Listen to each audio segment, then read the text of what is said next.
Hello guys, welcome to Pushkar in Rajasthan to celebrate Holi. ఈ video అంతా నాకన్నా ఎక్కువ మీకు యూజ్ అయ్యే ఎక్స్పీరియన్సెస్ చాలా ఉన్నాయి. ఫస్ట్ ఆఫ్ ఆల్ నేను ఈ ట్రిప్ డిసైడ్ చేయలేదు. ఈ ట్రిప్ మనకి నేచర్ డిసైడ్ చేసింది అని అనుకోవచ్చు. ఎందుకంటే ఈ ట్రిప్ కి నేను రావడానికి కారణం, నేను మనాలిలో ఇద్దరు రాజస్థాన్ పీపుల్ ని కలిసాను. వాళ్ళు March 14th రాజస్థాన్ లో పుష్కర్ ఉంటుంది. ఆ ప్లేస్ లో హోలీ సెలబ్రేషన్స్ మామూలుగా ఉండవు. 1000 ఇజ్రాయలీస్ వస్తారు అండ్ ఎటు చూసిన పార్టీస్ అవుతూ ఉంటాయి అండ్ రేవ్ పార్టీస్ అవుతాయి. ఇలా ఎంటర్టైన్మెంట్ చాలా ఉంటుంది అండ్ నువ్వు ఎలాగో ఎక్స్పీరియన్సెస్ కావాలి అంటున్నావు కాబట్టి నీకు ఇది ఒక డిఫరెంట్ ఎక్స్పీరియన్స్ అవ్వచ్చు. నిజంగా నువ్వు అక్కడికి వచ్చేలా అయితే మేము ఒక పార్టీ ఆర్గనైజ్ చేస్తున్నాం, నీకు ఫ్రీ పాసెస్ ఇస్తాం, నువ్వు వచ్చి బాగా ఎంజాయ్ చేయొచ్చు అన్నారు. So we met Veera 3 days back and it's a very happening time. So currently I'm inviting guys, you and Veera also for Holy Gram party. For Holi or on Pushkar.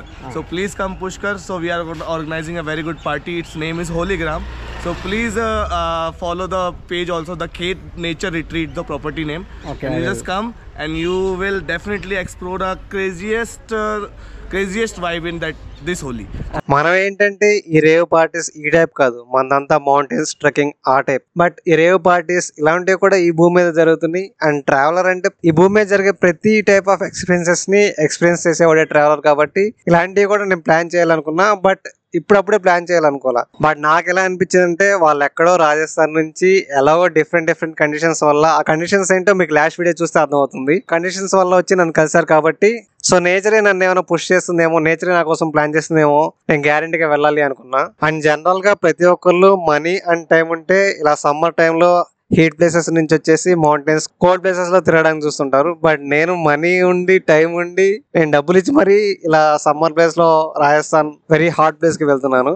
అంటే Holi celebrations కి ఎలాగో వెళ్తున్నాం కదా, ఇంకా అక్కడే 1 month ఉండి ఆ April అంతా రాజస్థాన్ లో అంతా హీట్ లో ఎలా బతుకుతారు, ఇలా నాకేమైనా డిఫరెంట్ కల్చర్ అండ్ ఎక్స్పీరియన్స్ అవుద్దేమో, నాకు ఇదే డిసైడ్ చేసిందేమో నేచర్ అనుకుని చెప్పి ఆ థాట్ ప్రాసెస్ లో ఉన్నాను నేను ఆ టైంలో. సో నగ్గర్ నుంచి బయలుదేరేటప్పుడు నా బ్రెయిన్ లో ఉన్న థాట్స్ ఇవి. 12th నైట్ నేను నగ్గర్ లో బస్ ఎక్కి బయలుదేరితే 13th ఎర్లీ మార్నింగ్ నేను ఢిల్లీలో దిగాను. And 13th early morning Pushkar గానీ ఆ నియర్ బై సిటీ కానీ అజ్మీర్ గానీ అన్ని ఆన్లైన్ లో చెక్ చేస్తుంటే మార్నింగ్ టైమ్ లో ఏ బస్సు లేదు, అంతా నైట్ టైం ఉన్నాయి. నేను నైట్ టైం బయలుదేరితే నేను రీచ్ అయ్యేపాటికి హాఫ్ డే అయిపోతుంది హోలీలో. సో హాఫ్ డే మిస్ అయిపోతాను. అండ్ ఇంకో విషయం ఏంటంటే, నేను 13th night కే బుకింగ్ చేసి పెట్టున్నాను పుష్కర్ లో హోటల్. సో ఎలాగైనా 13th morning బయలుదేరిపోవాలి and 13th night కల్లా ఎలాగైనా హోటల్ రీచ్ అయిపోవాలి. అందుకని చెప్పి నేను ఢిల్లీలో ఆఫ్లైన్ బస్ ఆపరేటర్స్ ఉంటారు కదా, వాళ్ళ దగ్గరికి వెళ్ళాను బస్ కోసం అని. నాకు తెలుసు ముందుగానే ఢిల్లీలో ఆఫ్లైన్ బస్సెస్ దగ్గర స్కామ్స్ ఎక్కువ జరుగుతాయి అని చెప్పి, బట్ నాకు ఇంకో వేరే ఆప్షన్ లేదు. అందుకని చెప్పి వాళ్ళ దగ్గరికి వెళ్లాల్సి వచ్చింది. బట్ మీరు మాత్రం ఒకటి బ్లైండ్ గా గుర్తుపెట్టుకోండి, మీరు ఎప్పుడైనా సరే ఢిల్లీలో ఆఫ్లైన్ బుకింగ్ అస్సలు చేయకండి, బస్సులకి అస్సలు చేయకండి. ఒకవేళ నాలాంటి కండిషన్స్ వచ్చినాయి, ఇంకా తప్పదు ఆఫ్లైన్ ఆపరేటర్స్ దగ్గరికి వెళ్ళాలి అంటే, మీరు ఆన్లైన్ లో చెక్ చేసి ఆన్లైన్ లో ఏ బస్ ఆపరేటర్స్ ఉంటారో, ఎవరికైతే ఎక్కువ రివ్యూస్ అండ్ ఎవరికైతే మంచి రివ్యూస్ ఉంటాయో వాళ్ళ దగ్గరికి వెళ్ళి ఆఫ్లైన్ బస్సెస్ బుక్ చేసుకోండి. ఇంకా లేదు అంటే ఢిల్లీకి నియర్ బై ఉన్న నెక్స్ట్ బిగ్ సిటీ వరకు ఢిల్లీ నుంచి బస్ టికెట్ చేసుకోండి, అక్కడి నుంచి మీరు వేరే ప్లాన్ వేసుకోండి. అందుకని ఢిల్లీ నుంచి డైరెక్ట్ 12-13 hours ఉన్న డెస్టినేషన్ కి మీరు బుకింగ్ చేసుకుంటే చాలా ట్రబుల్ ఫేస్ చేయాల్సి వస్తుంది. ఎందుకంటే నెక్స్ట్ వీడియో కంటిన్యూషన్ లో చూస్తారు. First Delhi to direct Pushkar ఉంది బస్సు, 1600 rupees per seater అన్నాడు. నాకు తెలుసు పుష్కర్ అనేది చాలా చిన్న విలేజ్, అక్కడికి డైరెక్ట్ బస్సెస్ ఉండవు అని చెప్పి, సో నేను వద్దన్నాను. Next Delhi to Ajmer direct bus ఉంది అండ్ అక్కడి నుంచి పుష్కర్ 30 minutes ఉంటుంది అన్నాడు. అండ్ బస్ ఇంకో 1 hour లో స్టార్ట్ అవుతుందంటే, అండ్ ఏసీ సీటర్ 1200 rupees అన్నాడు. అండ్ ఆన్లైన్ లో కూడా చెక్ చేస్తే ఆల్మోస్ట్ సేమ్ ఉంది. సరే కదా అని చెప్పి ఇంకా ఓకే అన్నా. అండ్ ఎలాగో మనకి వేరే ఆప్షన్ కూడా లేదు కాబట్టి నెక్స్ట్ బస్ ఎక్కడ ఎక్కాలి అండ్ ఎక్కడి నుంచి ఎంత డిస్టెన్స్ ఉంటుంది అంటే అదంతా మేము చూసుకుంటాము, ఆ ట్రాన్స్పోర్ట్ అంతా నేను బస్ ఎక్కిచ్చే బాధ్యత నాది అన్నాడు. అండ్ బస్ టైం కి ఆటో బుక్ చేశారు అండ్ ఆటో వాడు బస్ దగ్గర డ్రాప్ చేయగానే 100 rupees అడిగాడు. అదేంటని చెప్పి వాడికి ఫోన్ చేస్తే, మేము ఆటోని అరేంజ్ చేస్తాం, డబ్బులు మీరే ఇవ్వాలన్నాడు. ఇది ఒక ఫస్ట్ దెబ్బ. నెక్స్ట్ బస్ ఆల్రెడీ 1/2 kilometer వెళ్ళిపోయింది, మేము చేసుకుంటూ వెళ్ళి ఎక్కాల్సి వచ్చింది. అదే ఆన్లైన్ బుకింగ్ అయితే మీరు వచ్చారా లేదని చెప్పి వాడు ఫోన్ చేస్తాడు. ఒకవేళ మీకు కొంచెం లేట్ అయితే ఒక 10-20 minutes ఆగుతాడు. బట్ ఇక్కడ అసలు నువ్వు ఉన్నావని కూడా ఎవరికి తెలియదు. నెక్స్ట్ ఆన్లైన్ బుకింగ్ వాళ్ళందరినీ మంచిగా రిసీవ్ చేసుకుంటున్నాడు. రాగానే వాళ్ళకి సీట్ ఎత్తుకు పెట్టి వాళ్ళ లగేజ్ అంతా చదివి పెట్టి వాళ్ళకి మంచి ట్రీట్మెంట్ ఇస్తున్నాడు. బట్ ఆఫ్లైన్ బుకింగ్ చేసిన అందరినీ ఒక పక్క దోసేస్తున్నాడు. మినిమం రెస్పెక్ట్ కూడా లేదు. టికెట్ బుక్ చేసిన వాడి దగ్గరే, బట్ వాడే మీకు మినిమం రెస్పెక్ట్ కూడా ఇవ్వడు. నెక్స్ట్ అందరికి సీట్స్ సర్దేశారు, అంతా అయిపోయింది. బట్ అందరు ఆన్లైన్ లో బుకింగ్ చేశారు కాబట్టి అందరికి సీట్స్ సరిపోయినాయి. నా ఎక్స్ట్రా బుకింగ్ ఉంది, నాకు సీట్ అవైలబుల్ లేదు అండ్ వాళ్ళు దాని గురించి గొడవ ఆడుకుంటున్నారు. ఎందుకంటే మనకి టికెట్ ఇచ్చేవాడికి బస్సులు ఏమి ఉండవు, వాడు జస్ట్ 4-5 బస్సులకు ఫోన్ చేసి మీ బస్సులో సీట్ అవైలబుల్ గా ఉందా అంటే అప్పుడు మనకు టికెట్ తీసిస్తాడు. అండ్ మన టికెట్ లో వాళ్ళిద్దరికి షేర్ తీసుకుంటారు అంతే. అండ్ నాకు సీట్ అవైలబుల్ గా లేకపోయినా అప్పటి వరకు ఖాళీగా ఉన్న సీట్లో కూర్చోబెట్టి నెక్స్ట్ ఆన్లైన్ వాళ్ళు నెక్స్ట్ స్టాప్ లో ఎక్కుతారు. సో అప్పటి వరకు ఖాళీగా ఉంటుంది కదా అని చెప్పి ఆ సీట్లో కూర్చోబెట్టి నాకు టికెట్ ఇచ్చిన వాడు వెళ్ళిపోయాడు. అంటే ఇంకా నెక్స్ట్ ఎవరు వచ్చినా ఆ బస్ వాడే ఎక్కడో చోట నన్ను ఎక్కిస్తాడులే అని చెప్పి వాడు వెళ్ళిపోయాడు. కొంచెం దూరం వెళ్ళాక ఆన్లైన్ బుకింగ్ వాళ్ళు వచ్చేసారు. సో నా సీట్ లోంచి లేపి నాకేమో ఏసీ సీట్ అని చెప్పారు. మధ్యలో చిన్న సీట్ ఉంటే ఆ సీట్ లో కూర్చోబెట్టారు. సీట్ లో కూర్చుంటే ఏసీ ఉన్నప్పుడే ఫుల్ వేడిగా ఉంది. ఇంకా ఆ ప్లేస్ లో అసలు ఫ్యానే లేదు, అట్లీస్ట్ కిటికీ కూడా లేదు. సో ఫుల్ వేడిగా ఉంది. సో ఇంకా మన దైర్యం అని చెప్పి ఇంకా అలా కూర్చొని ఉన్నా. నా ఒక్కడికే అందులో వల్ల కాకపోతుంటే వాడు ఇంకో ఇద్దరిని ఎక్కిచ్చాడు సేమ్ సీట్ లోకి. ఇంకా నాకు ఫుల్ కోపం వచ్చేసింది. ఇంకా బస్సు దింపేయండి, నాకు డబ్బులు తీయవద్దు, నేను అక్కడే దిగిపోయి నాకు బుకింగ్ ఇచ్చిన వాడి దగ్గరికి వెళ్ళి వాడి మీద పోలీస్ కేసు పెడతా. అండ్ నాకు యూట్యూబ్ ఛానల్ కూడా ఉంది, అండ్ ఛానల్లో కూడా పెడతా అని చెప్పా. పోలీసులు అంటే భయపడలేదు, ఎందుకంటే ఓ 1000 రూపీస్ కోసం పోలీసు చుట్టూ ఎవరు తిరగరు కదా, వాళ్ళ పనులన్నీ మానుకొని చెప్పి. అందుకని చెప్పి పోలీస్ అంటే భయపడలేదు. బట్ యూట్యూబ్ లో పెడతా అంటే అప్పుడు భయపడ్డాడు. అండ్ ఎలాగో నా లగేజ్ అంతా చూసి వీడి పని పాడలేనోడే గ్యారంటీ ఇచ్చేసారని చేస్తారని చెప్పి అప్పుడు వాడి సేమ్ సర్వీస్ లో ఉన్న బస్సెస్ కి వేరే వాడికి ఫోన్ చేసి నెక్స్ట్ బస్ లో వస్తుంటే నెక్స్ట్ బస్ లో సీట్ రిజర్వ్ చేసి ఉంచాడు. సో కాసేపు ఒక హాఫ్ అన్ అవర్ వెయిట్ చేయి ఈ ప్లేస్ లోనే, నెక్స్ట్ మా బస్ వస్తుంది ఆ బస్ లోనే ఎక్కరా అని చెప్పి అసలు ఆ బస్సులోకి ఎక్కి కూర్చోగానే ఒక డిఫరెంట్ లెవెల్ ఆఫ్ సాటిస్ఫాక్షన్ వచ్చింది నాకైతే. అంటే జనరల్ గా మనం ఇంట్రోవర్ట్స్, మనం ఎంత కష్టమైనా మనమే పెయిన్ తీసుకొని అలాగే వెళ్ళిపోయామండి. బట్ ఫస్ట్ టైం యూట్యూబ్ మన చేతిలో ఉంది కాబట్టి సో ఎలాగైనా నాకు అట్లీస్ట్ కంటెంట్ అన్న వచ్చింది. ఈ కేసులన్నీ పోతే వాడి మీద అట్లీస్ట్ ఒక పోలీస్ కంప్లైంట్ అన్న ఇవ్వాలి, ముందుకు వెళ్ళినా కాకపోయినా మనం ఎలాగో ఖాళీయే కదా, సో మనకు పోయేది ఏం లేదు, ఏదైనా వచ్చేదే కానీ పోయేది ఏం లేదు అనుకున్నా. సో యూట్యూబ్ ఇచ్చిన కాన్ఫిడెన్స్ అనమాట అది. బట్ ఇక్కడతో ఇది సుఖాంతం కాదు. నేను ఫస్ట్ ఎక్కిన బస్ అయినా ఇప్పుడు ఎక్కిన బస్ అయినా 2 వెళ్ళే జైపూర్ వరకే. అండ్ జైపూర్ నుంచి అజ్మీర్ కి మనం వేరే బస్ ఎక్కాలి. ఫస్ట్ ఎక్కిన బస్ వాడైనా అన్ని బాగున్నా సీట్ దొరికినా వాడు కూడా జైపూర్ వెళ్ళగానే ఫోన్ లిఫ్ట్ చేసేవాడు కాదు, ఎందుకంటే అక్కడ నుంచి అజ్మీర్ 3-4 అవర్స్ ఉంటుంది. ఢిల్లీలోనే వాడికి ఏం బస్సులు లేవు అండ్ వాడి మాట ఎవరు వినరు. అలాంటిది జైపూర్ వెళ్ళగా అక్కడ మనల్ని ఫోన్ చేసి బస్ ఎక్కిస్తాడా? అసలు అంత సీనే లేదు. అందుకే మీకు స్టార్టింగ్ లో చెప్పింది, ఢిల్లీ నుంచి ఎప్పుడైనా నెక్స్ట్ ఉన్న బిగ్ సిటీకి మాత్రమే బుకింగ్ చేసుకోండి, అక్కడ నుంచి మీరు ఓన్ గా ప్లాన్ చేసుకోవచ్చు అని చెప్పి. సో నేను జైపూర్ రీచ్ అవగానే అక్కడ నుంచి అజ్మీర్ కి గవర్నమెంట్ బస్ తీసుకుని వెళ్ళా. 3-4 అవర్స్ టైం పడుతుంది. అండ్ అజ్మీర్ నుంచి పుష్కర్ కి ఇంకో గవర్నమెంట్ బస్ తీసుకుని వెళ్ళాను. జస్ట్ ఒక 15-20 మినిట్స్ లో వెళ్ళిపోవచ్చు అంతే పుష్కర్ కి. అండ్ పుష్కర్ నేను 8:39 ఆ టైం కి రీచ్ అయ్యా. అండ్ ఎక్కడే మనకి సెకండ్ దెబ్బ తగిలింది అనమాట. నేను హోటల్ బుక్ చేసిందేమో మేక్మే ట్రిప్ నుంచి. అండ్ హోటల్ రీచ్ అయ్యాక వాళ్ళు చెప్పింది ఏంటంటే మేము 10 days ముందు నుంచి ఆన్లైన్ బుకింగ్స్ అన్ని బ్లాక్ చేసి ఉంచాం, మేము ఏ ఆన్లైన్ బుకింగ్ అప్రూవ్ చేయలేదు, అండ్ ఇప్పుడు ప్రస్తుతానికి ఫుల్ డిమాండ్ కాబట్టి అసలు ఎంత ఇచ్చినా రూమ్స్ అవైలబుల్ గా లేవని చెప్పాడు. నేను ఫుల్ షాక్ లో ఉన్నా, ఎందుకంటే ఆల్రెడీ టైం నైట్ 9 దాటిపోయింది. అండ్ ఆ టైంలో అంత డిమాండ్ ఉన్న ప్లేస్ లో హోటల్ ఎలా ఖాళీగా ఉంటుంది, అండ్ ఒకవేళ ఖాళీగా ఉన్నా వాడు ఎంత డిమాండ్ చేస్తాడు. సో నేనంతా ఈ థాట్స్ లో ఉన్నా. And next customer care phone చేసి ఇలా చెక్-ఇన్ డినై చేశారని చెప్పాను. వాడు నా హోటల్ డీటెయిల్స్ అన్ని తీసుకున్నాడు, అండ్ నా బుకింగ్ ఐడి అండ్ నన్ను ఏ ప్లేస్ ఏ స్టేట్ అన్ని డీటెయిల్స్ అడిగాడు. అండ్ అన్ని డీటెయిల్స్ అడిగిన తర్వాత దగ్గరలో ఉన్న హోటల్స్ ఫోన్ చేసి అక్కడ అవైలబిలిటీ ఉంటే ప్రైస్ ఎంత ఎక్కువ ఉన్నా అది మేమే భరించి మీకు ఆ హోటల్స్ ఇస్తాం సార్ అని చెప్పాడు. ఇంకా ఆ టైంలో అలాంటి సిచ్యువేషన్స్ లో మనం ఇంకేం చేయలేం కదా, మనకి ఫస్ట్ కావాల్సింది మనకి నియర్ బై లో ఒక హోటల్ అండ్ అందులో రూమ్ అవైలబిలిటీ అంతే. అండ్ ఒక 2 minutes టైం తీసుకొని మీరున్న హోటల్ కి 1.3 kilometers దూరంలో ఇంకో హోటల్ ఉంది, అండ్ ఆ హోటల్ రూమ్స్ అవైలబుల్ గా ఉన్నాయి, మీరు ఓకే అంటే ఆ హోటల్ లో రూమ్ బుకింగ్ చేస్తా ఉన్నాడు. సో 1.3 kilometers పర్లేదు ఎలాగైనా వెళ్దాం, నడుచుకుంటేనే వెళ్ళొచ్చు అని చెప్పి ఓకే అన్నాను. బట్ నెక్స్ట్ యాప్ ఓపెన్ చేస్తే అది 150 kilometers దూరంలో ఉంది. నెక్స్ట్ సేమ్ మళ్ళీ కస్టమర్ కేర్ ఫోన్ చేసి ఇలా 150 kilometers దూరంలో ఉందంటే సార్ మేము మీకు ముందుగానే చెప్పాం, మీరు ఓకే అంటేనే బుక్ చేసామంటే నాకు చెప్పింది 1.3 kilometers దూరంలో ఉన్నారని చెప్పి ఇక్కడ చూస్తేనేమో 150 kilometers దూరంలో ఉంది. ఇది మీ తప్పు నా తప్పు ఎలా అవుతుంది అంటే మీరు ఓకే అంటేనే బుక్ చేసాం కదా సార్, ఇది మీ తప్పే అని చెప్పి ఇంకా అక్కడతో వదిలేశారు. జనరల్ గా మనకైనా డౌట్స్ ఉంటే మనం కస్టమర్ కేర్ ఫోన్ చేసి వాళ్ళ నుంచి కన్ఫర్మేషన్ తీసుకొని అప్పుడు ఓకే అంటాం. సో వాళ్ళు చెప్పే ఇన్ఫర్మేషన్ అంతా కరెక్టే ఉంటుందని చెప్పి నేను నా బుకింగ్ ఐడి ఇచ్చా, నేను బుక్ చేసిన ప్లేస్ చెప్పా, అండ్ బుక్ చేసిన హోటల్ గురించి చెప్పా, అండ్ బుక్ చేసిన స్టేట్ గురించి చెప్పా.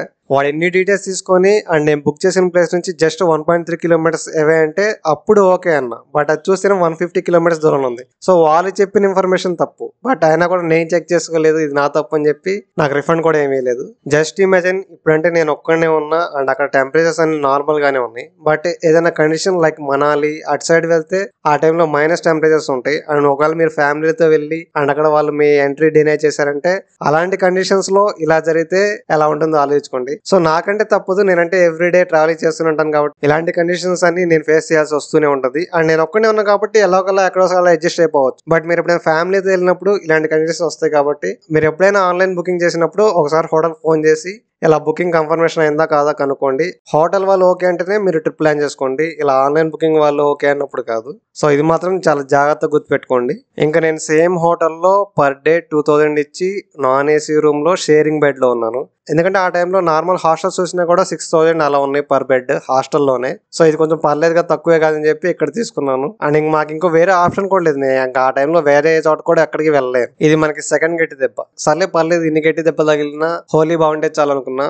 బట్ హోలీ చూస్తేనేమో అంత పెద్ద కిక్ ఏమి ఇలా, ఎందుకంటే ఈ హోలీ ప్రపంచంలో ఎక్కడైనా పాసిబుల్ అవుతుంది, ఇది ఒక్క చోటే కాదు. నేను ఎక్కడికి వచ్చింది ఎందుకంటే ఈ హోలీ ఎక్కడ తప్ప ఇంకెక్కడ ఇదా జరగదు అనే థాట్స్ లో వచ్చాను. బట్ ఇక్కడ జరిగే ప్రతి చోట ఎక్కడైనా జరుగుతుంది, ఎందుకంటే ఇది కల్చర్ లో పాటు కాదు, ఇది ట్రెండ్ లో పాటు. 2 డీజేలు పెట్టి ఒక గ్రౌండ్ ఇచ్చేస్తే ఎక్కడైనా ఇది పాసిబుల్ అవుతుంది. But Holi in Vrindavan and Holi in Sangla in Himachal, ఆ 2 ప్లేసెస్ కల్చరల్ డ్రెస్సెస్ వేసుకొని కల్చరల్ మ్యూజిక్ తో ఒక డిఫరెంట్ కల్చర్ తో ఉంటుంది, వేరే చోట ఎక్కడ పాసిబుల్ కాదు. బట్ ఇలా ఈ జీన్స్ ప్యాంట్లు, ఈ డీజే మ్యూజిక్లు అండ్ వాటర్ గన్లు ఇవి ప్రపంచంలో ఎక్కడైనా పాసిబుల్ అవుతాయి. స్పెసిఫిక్ గా ఇక్కడికే రావాల్సిన అవసరం ఏం లేదు. ఫారినర్స్ కూడా చాలా మంది ఉన్నారని చెప్పలేం, కానీ ఉన్నారు. వాళ్ళన్ని ప్లేస్లు వదిలిపెట్టి ఇక్కడికే రావాల్సిన అవసరం ఏముందో నాకేం అర్థం కాలే, ఎందుకంటే అంత పెద్ద బీభత్సంగా ఏం లేదు. నేను జనరల్ గా ఏ ప్లేస్ కన్నా హాస్టల్స్ లో ఉంటాం కాబట్టి, అండ్ హాస్టల్స్ లో మనకి ఎవరో ఒకరు పరిచయం అవుతారు, వాళ్ళతో ప్లేసెస్ అనేది తిరుగుతాం. బట్ ఈసారి నేను ప్రైవేట్ రూమ్ తీసుకున్నా, సో నాతో పాటు ఎవరు లేరు. అండ్ అక్కడ జరిగేది హోలీ అంటే మనం ఒకరికి కలర్ పోయాలంటే